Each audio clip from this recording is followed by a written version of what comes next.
सभी देवियों एवं सज्जनों को नमस्कार। श्री सीताराम 360 चैनल में सभी का स्वागत है। सभी सम्मानित देवियों से, सभी सज्जनों से निवेदन है कि हमारे इस चैनल को सब्सक्राइब करें, शेयर करें, लाइक करें और अधिकतम लोगों को भेजें, अपने परिचितों में, अपने संबंधियों में, देश और विदेश में सभी स्थानों पर भेजें। आप सभी की बड़ी कृपा होगी। आज हम लेकर के आए हैं कि कोई बहुत जटिल समस्या में है, कोई देवी हैं या सज्जन हैं, तो उनको कोई ऐसी साधना मिले जो जटिल समस्या उनकी दूर हो। हम एक बहुत विशेष प्रयोग लेकर के आपके सामने आज आए हैं। इस प्रयोग में ही हम एक बात बताने जा रहे हैं आपको कि कोई भी सम्मानित देवी या सज्जन साधना करें तो कैसे करें। वास्तविक साधना के लिए आपके लिए क्या क्या चाहिए। साधनाओं के बहुत प्रकार हैं, लेकिन एक अमूमन जो प्रकार होता है ठीक ठाक वाला, उस प्रकार की आज मैं बात करूंगा। और फिर मैं अगले वीडियो में आपको ऐसा एक साधना का प्रकार बताऊंगा जिस प्रकार में बहुत ज़्यादा स्थिति बदली हुई होगी और वो स्थिति सभी के लिए लाभदायक होगी। फिलहाल तो साधना कैसे करें। एकांत स्थान हो आपका, जो आपका पूजा घर है, वहाँ अगर यदि आप साधना करेंगे तो फिर वहाँ पूजा घर में आपके अलावा कोई जाएगा नहीं, आप ही जाएंगे। आपकी साधना का समय निश्चित होगा, चाहे वो एक समय हो, चाहे वो 2 समय हो, चाहे वो 3 समय हो, चाहे वो जो भी समय आप निर्धारित करेंगे वो समय निश्चित ही होगा। कम बोलने का नियम होगा, हल्का भोजन करने का नियम होगा, पेट आपका खराब ना हो इस बात का ध्यान रखना पड़ेगा आपको। सुरक्षा मंत्र का ध्यान रखना पड़ेगा। और वैसे तो जब आप गणेश जी का पूजन पहले कर लेते हैं तो सुरक्षा मंत्र अपने आप, सुरक्षा घेरा अपने आप तैयार हो जाता है। या जिस इष्ट में आपका विश्वास है उसका सुरक्षा मंत्र आप कर सकते हैं। तो आज हम जो देवी मैया के भक्त हैं, पार्वती मैया के भक्त हैं, शक्ति के उपासक हैं, उनके लिए एक विशेष प्रयोग लेकर के आए हैं। और इस प्रयोग में ये अनुभूत और सिद्ध प्रयोग है। जो भी करेगा उसे 100% इसमें सफलता मिलनी ही मिलनी है। तो आप एक अपना निश्चित स्थान साधना के लिए बनाइए।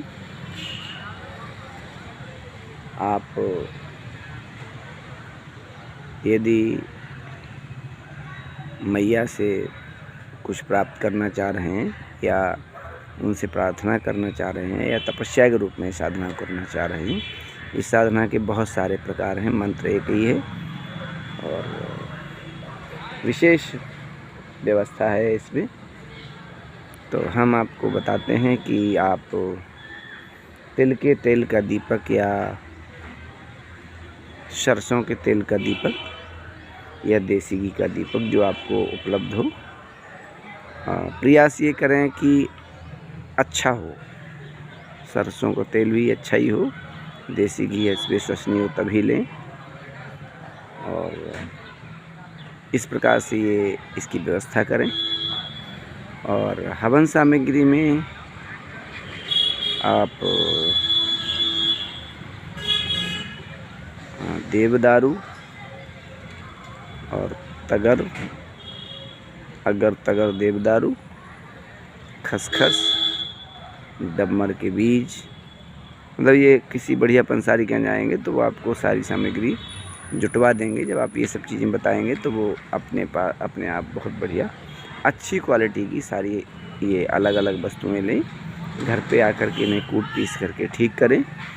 और गोला, खोपड़ा जिसे बोलते हैं, सूखा गोला, उसे लें, कम से कम आधा किलो गोला ले लें, उसे कद्दूकस से कसें, सारी हवन सामग्री में मिला लें।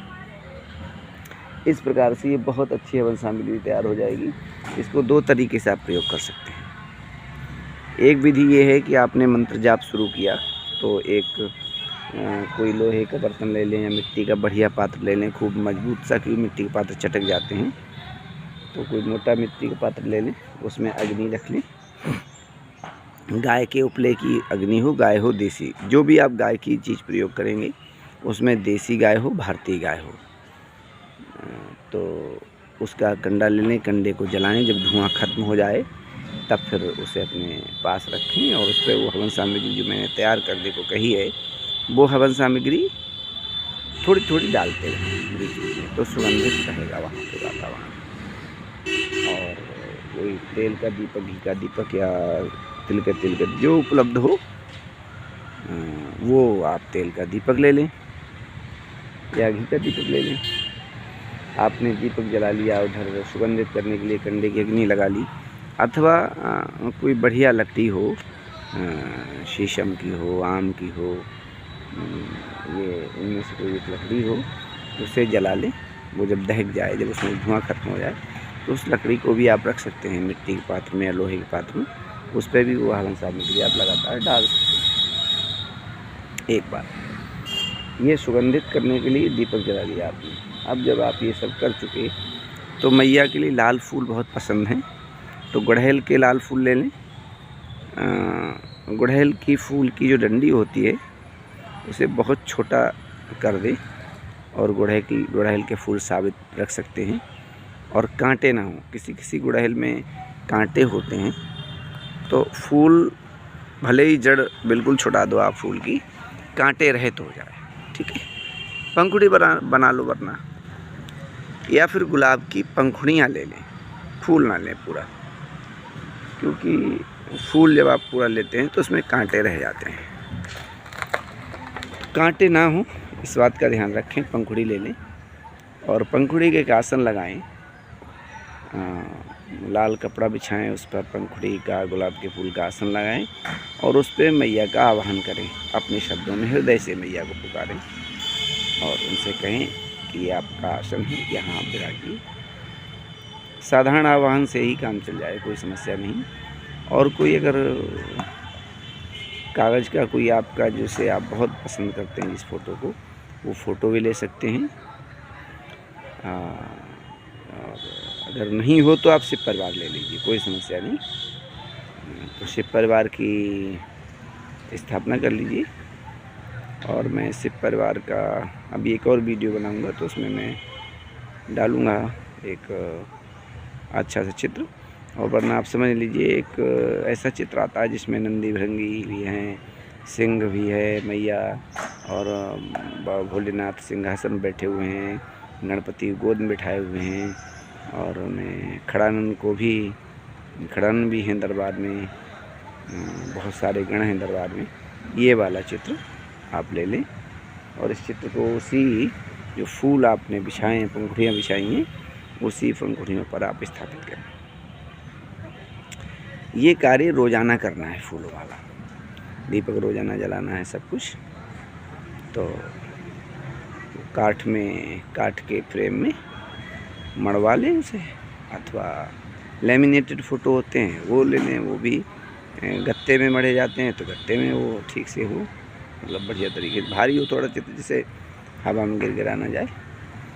और जो आप दीपक लेंगे वो आजकल आते हैं, वो पीतल वाले दीपक आते हैं जिनमें छेद होते हैं ऊपर से ढकने के लिए। तो आप गर्मी में यदि साधना करेंगे तो पंखा चलता रहे, कोई समस्या नहीं। और ये साधना का एक समय बहुत उत्तम है, रात्रि के 10 बजे के बाद बहुत उत्तम समय है। वैसे आप सुबह शाम में भी कर सकते हैं, आपके पास जैसे समय हो, सुबह शाम में हो, सुबह शाम में कर लें। केवल सुबह में हो तो केवल सुबह में कर लें, केवल शाम में हो केवल शाम में कर लें, अथवा रात्रि 10 बजे के बाद हो तो रात्रि 10 बजे बाद करें। ये आपकी स्वतंत्रता है कि आप कितने समय साधना करेंगे। अब साधना में है क्या, मंत्र क्या है, विधि क्या है। तो विधि अब दूसरी शुरू होती है। आपने दीपक कर लिया, सुगंधित करने के लिए वो कर लिया। अब विधि ये शुरू होती है कि आपको एक संकल्प लेना है। संकल्प लेना है एक दिन, सिर्फ एक दिन, और वो संकल्प लिख के डायरी पर लिख लेना है, लिख के रख लेना है डायरी में। तारीख नोट कर लेनी है। डायरी में आपने तारीख नोट की, संकल्प नोट किया, संकल्प पहले लिख लीजिए। मान लो आपका नाम रमेश है तो आप कहेंगे मैं रमेश, मतलब पहले दाहिने हाथ में जल लीजिए, बायां हाथ नीचे सटाइए और संकल्प लीजिए, मैं रमेश परम पूजनीय जन्मदात्री माता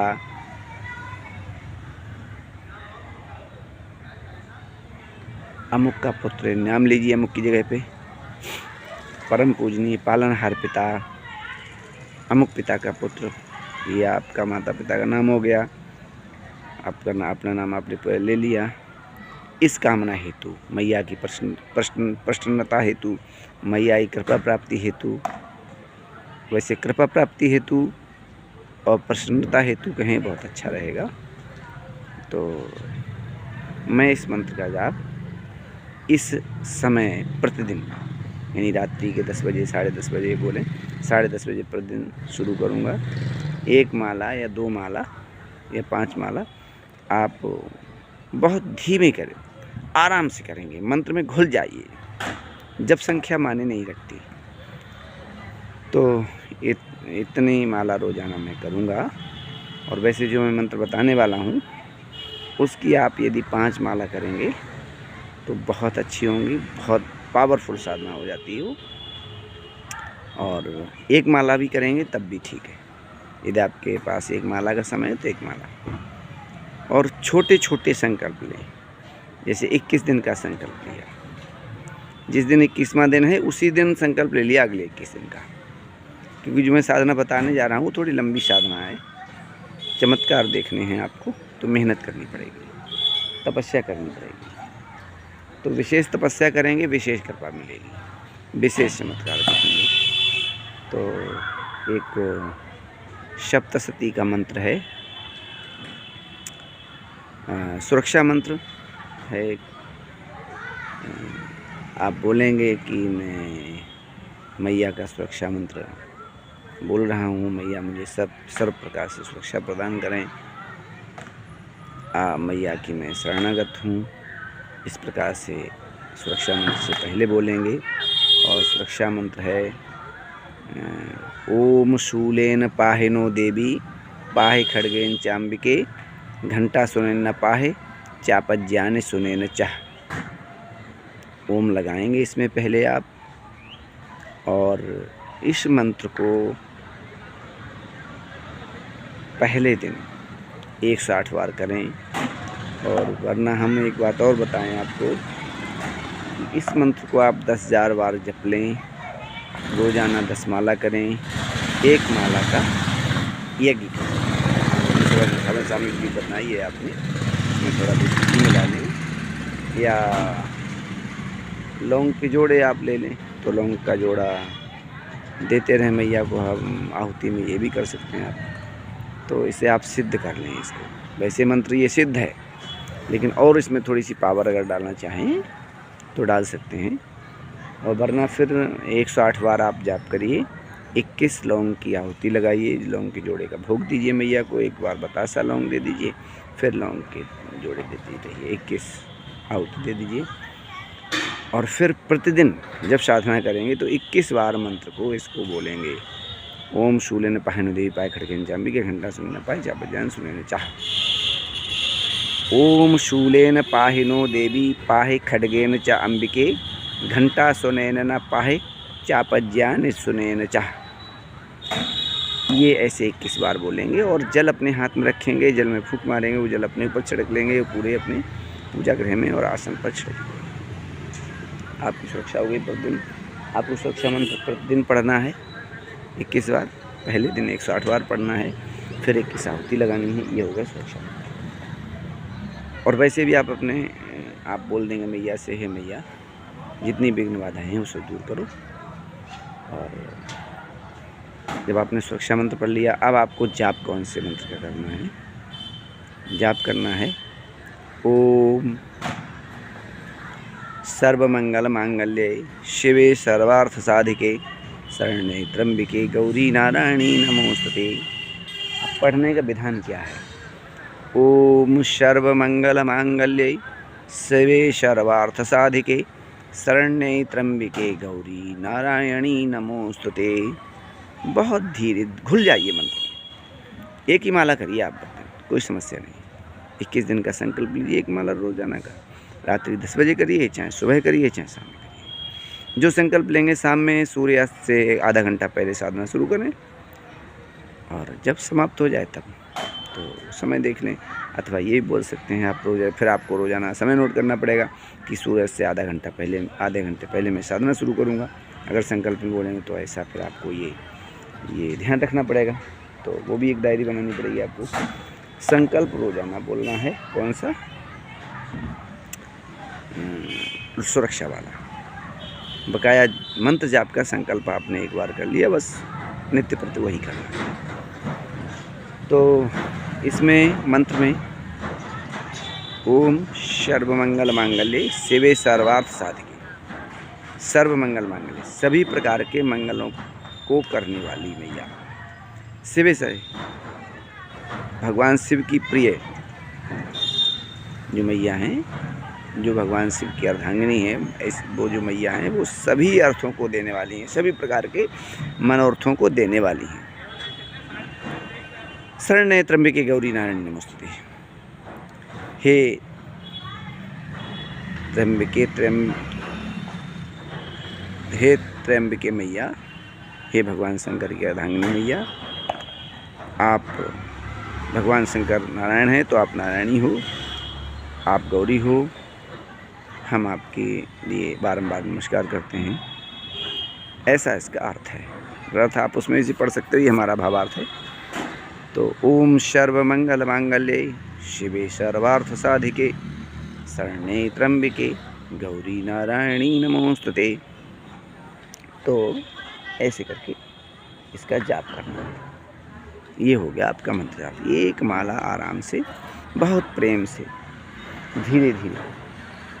ओम सर्वमंगल मांगल्ये शिवे सर्वार्थ साधिके शरण्ये त्र्यंबिके गौरी नारायणी नमोस्तुते। प्रेम से मंत्र में घुल जाइए। हम ये आपको पहले बता चुके हैं कि 21 दिन का संकल्प लीजिए, 21वें दिन फिर अगले 21 दिन का बढ़ा दीजिए और फिर चमत्कार देखिए। हाँ, एक बात हम बता रहे हैं जो हमने नहीं कही है अभी। आप जैसे ही वो दीपक को सब प्रज्वलित कर लें तो गणपति का स्मरण करें। गौरी पुत्र गणेशाय नमः, गौरी पुत्र गणेशाय नमः, सिर्फ इतना कह दें। गौरी पुत्र गणेशाय नमः, हे गणपति, हे गौरी पुत्र, हम ये साधना करने जा रहे हैं। हमारी साधना में कोई विघ्न बाधा ना आए, हमारे जीवन से सारे विघ्न बाधाओं को नष्ट कर दें। इतनी सी प्रार्थना आपको करनी है गणेश जी की, और ये प्रार्थना प्रतिदिन करनी है साधना से पहले। इस प्रकार से ये आप साधना करेंगे, और जो आप एक माला प्रतिदिन करेंगे, ओम सर्वमंगल मांगल्ये शिवे सर्वार्थ साधिके शरण्ये त्र्यंबिके गौरी नारायणी नमोस्तुते। तो प्रतिदिन आप ऐसी व्यवस्था करें कि आप मैया को 11 लौंग के जोड़े प्रतिदिन चढ़ाएं, देसी घी से। ठीक है, कपूर ले लें, थोड़ी हवन सामग्री आपने बनाई ली, थोड़ी 2-3 लकड़ियाँ पहले से व्यवस्था करके रखें, और हवन की व्यवस्था करें। और जल आपने 1 लोटे में जल रखा ही होगा, ये बताना मैं ज़रूरी नहीं समझता, इतना तो सभी लोग जानते हैं, लेकिन फिर भी 1 लोटा जल विग्रह के सामने रखें, 1 लोटा जल अपना अलग से रखें, जिसमें से आप संकल्प का जल लेंगे और जिसमें से आप हवन में जल देंगे मैया को। हवन जो आप करेंगे 11 लौंग का जोड़ा जो अर्पित करेंगे भोग के लिए, तो उसके गोलाकार में आप हवन के चारों तरफ गोलाकार में जल चढ़ाते हैं हम लोग 3 बार मैया के लिए जलम समर्प्यामि नमः। तो वो वाला, तो ये 1 लोटा जो आपने शिव परिवार का फोटो रखा है वहाँ रखना है, छोटा सा तांबे का लोटा, 1 लोटा आपको अपने अलग रखना है। तो इस प्रकार से ये साधना आपको संपन्न करनी है। और ये समझिए ये साधना इतनी विशेष है कि साक्षात कृपा की अनुभूति होगी आपको, साक्षात मैया की कृपा की अनुभूति होगी। पार्वती मैया की साधना है, बहुत विशेष साधना है, बहुत विशेष साधना है। और जब आप शिव परिवार रखें तो नंदी को नमस्कार करें, खड़ा जितने हैं वहाँ उन्हें सभी को नमस्कार करना है आपको। गणेश जी को सबसे पहले नमस्कार, फिर सभी को नमस्कार करना है, ठीक, फिर सुरक्षा मंत्र करना है और फिर साधना मंत्र करना है। तो इस प्रकार से ये साधना आप शुरू करें और चमत्कार देखें, साक्षात कृपा की अनुभूति होगी आपको। और बहुत दिन नहीं लगेंगे, जो आपने पहला 21 दिन का संकल्प लिया है, 21 दिन के अंदर अंदर आपको कृपा की अनुभूति होने लगेगी। तो ये विशेष साधना है पार्वती मैया की, आप साधना करें और आनंद लें। और हम अगले वीडियो में एक विशेष साधना पार्वती मैया की ही फिर लेकर आ रहे हैं आपके लिए। इस प्रकार से करीब 4-5 साधनाएं पार्वती मैया की हम देने वाले हैं आपके लिए, बहुत विशेष, बहुत अनुभूत और बहुत चमत्कारिक। सीताराम सीता।